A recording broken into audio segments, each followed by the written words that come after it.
When you're thinking about signing up for Medicare, one thing to know is that original Medicare is not network-based. It is a fee-for-service program. Traditionally, if you work for somebody or you get individual health, it's an HMO or a PPO. Those are networks, right? You have to see a doctor in a network. Well, on original Medicare, there is no network. If a provider takes Medicare's payment, you can go see anybody in the country that takes Medicare. The first question you need to ask yourself when you are getting ready to sign up for Medicare, whether you're turning 65, leaving an employer, or your spouse is leaving an employer and you need health care, is how much do you want to keep your doctor? That is the number one question. Who's your doctor?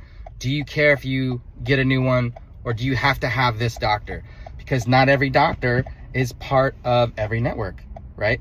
Some doctors are not part of Medicare Advantage. So you can't get a Medicare Advantage plan and still see them. You'll need a Medicare supplement. To give you an example, there's a huge medical group here in San Diego called Scripps. They used to be in part of several Medicare Advantage plans, but they left a couple years ago.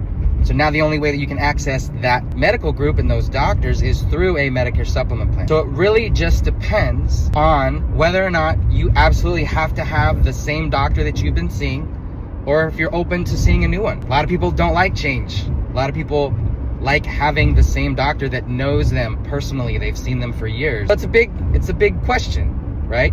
Yes, you could save money on a monthly, premium rate to on a Medicare Advantage plan, but if your doctor's not in that plan, the only way to see them is through Medicare supplement plan. So anyway, there is no best plan. It really comes down to who your doctor is and whether or not you want to continue seeing that doctor, or you're okay with seeing somebody else.